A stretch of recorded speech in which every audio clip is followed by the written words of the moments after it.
La nouvelle vient de tomber. La CEDEAO serait-elle en train de retourner sa veste?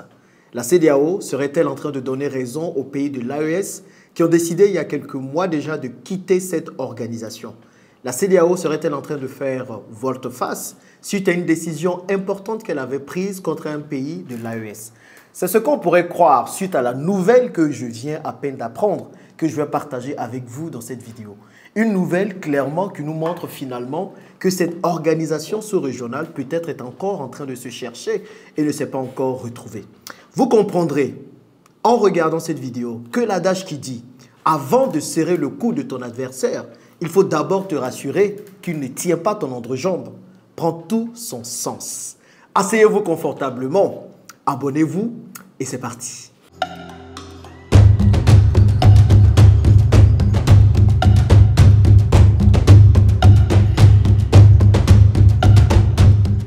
Bonjour et bienvenue sur la chaîne L'Investisseur Africain. Je m'appelle Jean-Yves Bragbo, je suis multi-investisseur d'abord et principalement en Afrique. Et ma passion sur cette chaîne, c'est de permettre à plusieurs autres Africains de pouvoir réussir tous leurs investissements en Afrique et surtout gagner de l'argent. On sait tous que c'est parce qu'il y a de l'argent qu'on crée de la richesse, qu'on se fait respecter. Donc à nous les Africains de le faire abondamment. Si c'est une thématique qui vous parle, qui vous intéresse, deux choses simples à faire dès maintenant. La première, abonnez-vous, cliquez sur le petit bouton rouge s'abonner. Et la deuxième, activez la cloche de notification. Comme ça, à chaque fois que je publierai une de mes excellentes vidéos que je fais très régulièrement, eh bien, vous allez être tenu informé et vous allez pouvoir venir regarder ces vidéos-là. Et surtout, les amis, partagez cette vidéo afin de faire connaître et de faire comprendre ce que je tiens à dire dans cette vidéo à plusieurs autres personnes. On va rentrer dans le vif du sujet et on va parler de la CEDEAO. Si vous n'êtes pas encore au courant, la CEDEAO a décidé de lever les sanctions qu'elle avait prises contre le Niger. Vous vous rappelez, en juillet 2023, il y avait un coup d'État qui se passait au Niger, où nous avons vu l'arrivée au pouvoir du président Tiani. Eh bien, la CEDEAO était furieuse suite à ce coup d'État, parce que ce coup d'État renversait le président Bazoum et avait décidé de mettre pas mal de sanctions contre le Niger. Eh bien, aujourd'hui, elle décide de lever ces sanctions et de tout simplement les effacer. La question qu'on pourrait se poser, pourquoi la CEDEAO décide aujourd'hui de lever ces sanctions? Est-ce que c'est parce qu'elle aime le Niger? Est-ce que c'est parce qu'elle veut se racheter? Ou bien, il y a des raisons beaucoup plus cachées? Parce que les amis, quand quelqu'un fait ce genre d'acte, il faut toujours se poser les bonnes questions. Et on va se les poser. Et surtout, je vais vous donner les bonnes raisons qui poussent aujourd'hui la CEDEAO à lever ces sanctions. Et croyez-moi, ce n'est pas dans la direction dans laquelle plusieurs d'entre vous auraient pensé. Mais avant, il est important de se rappeler, c'est quoi ces sanctions? Eh bien, je vous les rappelle rapidement pour que vous puissiez savoir de quoi on parle. Parce que souvent, là, vous écoutez, vous ne savez pas trop de quoi on parle. C'est très important de savoir de quoi on parle. Donc, il y avait une bonne dizaine de sanctions comme ça que la CEDEAO avait mises sur pied pour embourber le Niger, pour que le Niger puisse être asphyxié. Et que du coup, le président Tiani et tout son groupe, qu'ils puissent finalement décider de laisser le pouvoir pour que Bazoum puisse revenir dans son fauteuil présidentiel.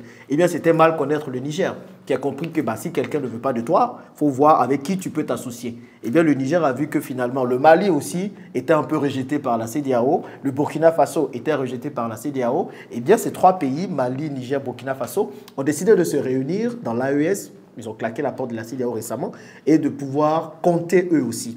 Donc, on voit que la CEDEAO est en train de faire volte-face. Voyons rapidement ces sanctions. Bon, elles sont plusieurs, je ne vais pas toutes vous lire, mais je vais principalement vous lire les plus importantes selon moi. La première sanction, c'était l'interdiction de survol de l'espace aérien pour tout aéronef en provenance ou à destination du Niger. C'est-à-dire que tous les avions qui viennent du Niger ne peuvent pas voler sur tout l'espace de la CEDEAO. On parle de plusieurs pays. On parle du Bénin, du Nigeria, du Togo, du Ghana, de la Côte d'Ivoire, du Sénégal et tout. Donc on dit non, quand un avion quitte le Niger, il n'a pas le droit de survoler les autres pays de la CEDEAO. Deuxième sanction, suspension de toutes les transactions commerciales et financières entre les pays de l'UEMOA et le Niger, y compris celles impliquant les produits pétroliers, l'électricité, les biens et les services. En gros, tout était bloqué au Niger. Le Niger n'avait plus le droit de commercer avec ses voisins le Nigeria, avec ses voisins le Bénin et d'autres pays de la CEDEAO. Donc, il n'y avait plus de transport et d'échange de marchandises, de personnes et tout, ce qui semblait être catastrophique pour le Niger. Aussi, on parle de toutes les suspensions de toutes les transactions financières entre les pays de l'UEMOA et le Niger, le gel des avoirs financiers et monétaires de l'État du Niger à la Banque centrale des États de l'Afrique de l'Ouest, la BCAO, et dans les banques commerciales des pays de l'UEMOA, le gel des avoirs financiers et monétaires des entreprises publiques et parapubliques du Niger à la BCAO et dans les banques commerciales des pays de l'UEMOA. En gros, le Niger ne pouvait plus commercer, échanger avec les pays de l'UEMOA, de la CEDEAO. Vous comprenez? Donc, l'objectif clair de la CEDEAO à l'époque, c'était de bloquer, d'asphyxier financièrement le Niger, afin que ceux qu'ils appellent les putschistes qui sont venus au pouvoir, qui ont pris le pouvoir, qui ont fait le coup d'État, eh bien, qu'ils décident de rendre le pouvoir parce que financièrement, ils n'allaient pas s'en sortir. Ça, c'était en juillet 2023. En février 2024, la CEDEAO vient et dit, bon, finalement, toutes ces sanctions-là, on est gentil, on aime le Niger, on va tout simplement les effacer. Et puis le Niger va pouvoir revenir dans la CEDEAO en quelque sorte. C'est un peu une forme de main tendue qu'on fait à l'AES, à l'Alliance des États du Sahel, afin qu'ils puissent tous revenir à la maison puisqu'ils étaient en train de partir. La CEDEAO le fait vraiment par amour pour le Niger ou pour elle-même. Parce que comprenez très bien que finalement, ironie du sort, ce n'est pas le Niger qui a été vraiment impacté seul par ces sanctions, mais c'est surtout deux pays de la CEDEAO, deux voisins du Niger que vous connaissez très bien, qui ont subi réellement ces sanctions de plein fouet. On parle ici du Nigeria et on parle du Bénin. Vous savez certainement, et je l'espère, que le Niger entretenait beaucoup de commerce et beaucoup d'échanges de personnes et de marchandises entre ses deux voisins. Le Nigeria d'un côté et le Bénin d'un autre côté. On s'est rendu compte que le Nigeria, finalement, qui exportait beaucoup de ses céréales, beaucoup de l'électricité que le Nigeria produisait au Niger, eh bien, quand on met ces sanctions, ça veut dire que le Nigeria ne peut plus exporter ses marchandises au Niger. Eh bien, le Nigeria a connu pas mal de soucis.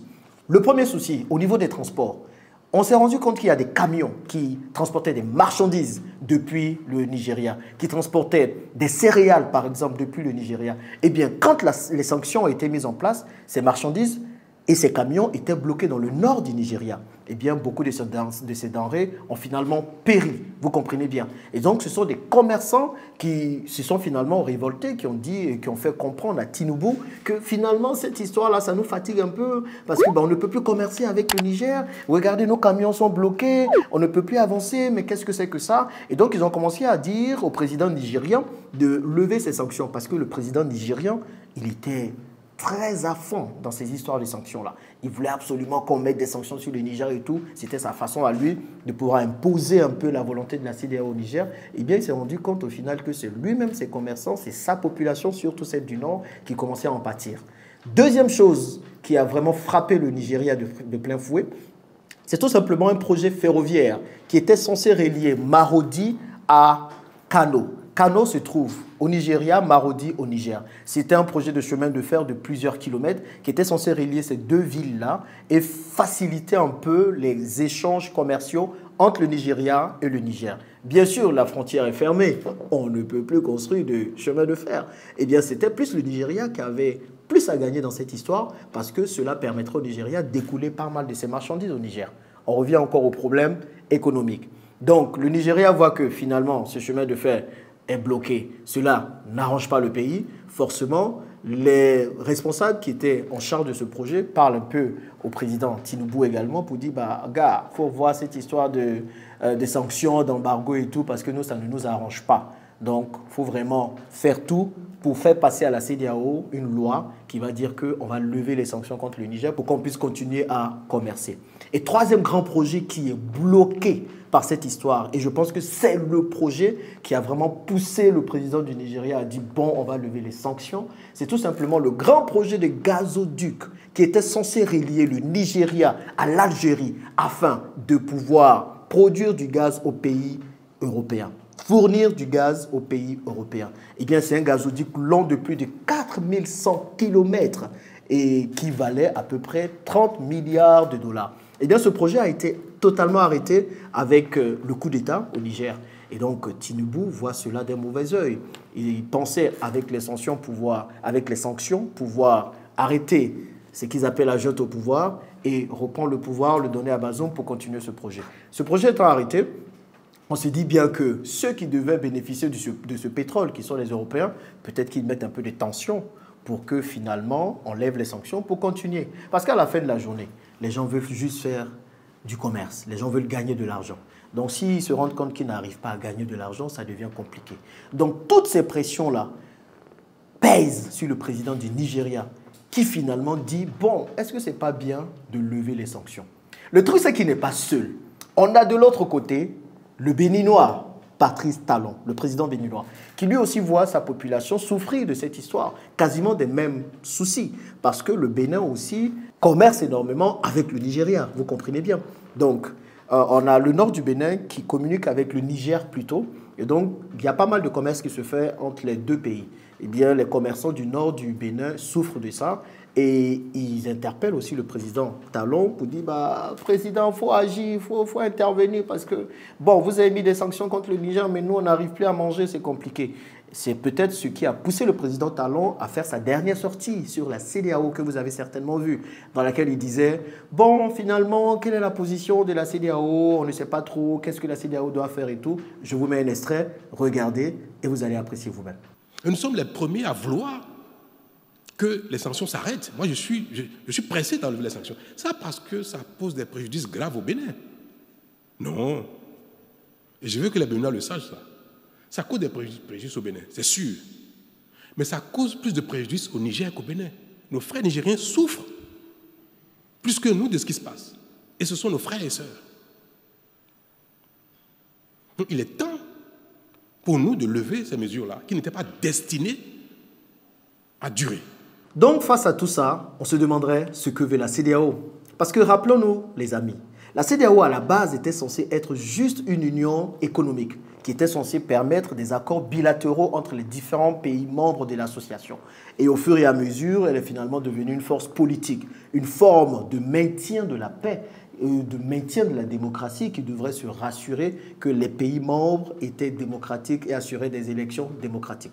Quand on voit le fiasco apparent de cette institution dans plusieurs pays comme le Sénégal aujourd'hui pour permettre des élections transparentes et libres, on se demande est-ce que la CEDEAO ne devrait pas plutôt se focaliser sur la partie économique et qu'elle puisse, peu importe les forces qui gèrent les pays, juste promouvoir les accords commerciaux entre les différents pays. On voit tout simplement que le Niger, le Mali et le Burkina, les pays du Sahel ont décidé de tenir tête à une institution qui ne représentait pas leurs intérêts et ont décidé tout simplement de claquer la porte et de partir. Pour vous, je pense que c'est une très grande leçon de vie. Quand vous êtes dans quelque chose qui ne vous arrange pas, quand vous êtes dans quelque chose où vos intérêts ne sont pas préservés, apprenez tout simplement à claquer la porte, à penser d'abord à vous et à avancer. Et vous allez vous rendre compte que les personnes qui pensaient vous perdre vont venir vers vous, vont vous pardonner ou vont vous demander pardon pour pouvoir continuer à échanger avec vous. Je le répète, avant de serrer le cou de ton adversaire, rassure-toi qu'il ne tient pas ton entrejambe. Parce que finalement, en voulant lui faire mal, tu te fais mal aussi. Et je pense que la CEDEAO a très bien compris la leçon. Qu'est-ce que vous pensez de tout ça? Est-ce que nous sommes en train d'assister à une nouvelle ère qui va tout bouleverser? En tout cas, moi je pense que si. Donnez-moi vos avis dans les commentaires et on se dit à bientôt dans une prochaine vidéo. À plus.